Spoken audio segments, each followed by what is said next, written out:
Parang nasakloban na ako ng langit at lupa noon. Parang wala na akong pag-asa kasi nagkasabay-sabay lahat ng problema. Minsan nga gusto ko na magpakamatay. Noong gusto ko nang uminom ng muriatic acid. Halos igupo ng depresyon si Jocelyn nang kanyang malaman na siya ay may rheumatic heart disease, isang sakit na pumipinsala sa valve ng puso.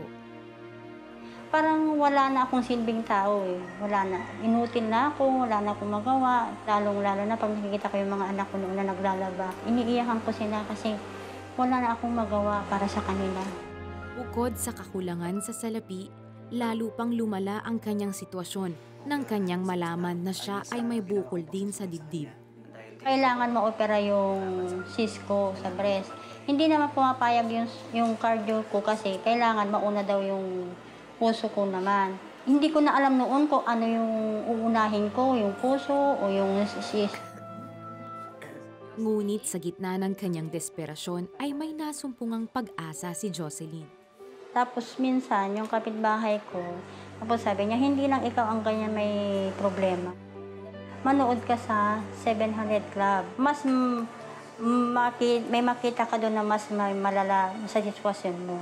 Yun nga, nanood ako. Yun pala, yun, tama nga yung sinabi niya. Sumabay ako sa prayer na tungkol sa mga sis. Sabi ni Miss Connie Rhea, sabi niya, kapatid, pinagaling ka na ng Panginoon. Yun, claim ko yun. Gumaan yung pakiramdam ko, lumakas yung pananampalataya ko sa Panginoon. Matapos magpatingin sa doktor, napatunayan ni Jocelyn na ang kanyang pananampalataya sa Panginoon ay nagbunga sa kanya ng kagalingan. Wala naman, hindi naman ako inopera, hindi naman ako uminom ng gamot. Yung pagkawala ng bukol ko, instantly, himala ng Panginoon, binigay sa akin ng Diyos yun. Ang pagkawala ng bukol ni Jocelyn ang naging daan upang matuloy ang pag-opera sa kanyang puso. Sa pamamagitan ng mga kaibigan at tulong ng mga ahensya, sumailalim sa angioplasty si Jocelyn at naging matagumpay ang operasyon nito.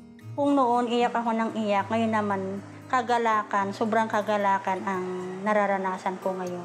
Kasi lahat ng blessing parang binubuhos ng Lord sa akin. Bukod sa kagalingan, nabiyayaan din ng magandang trabaho sa abroad ang panganay na anak ni Jocelyn. Tunay ngang ang kabutihan ng Panginoon ay hindi natatapos.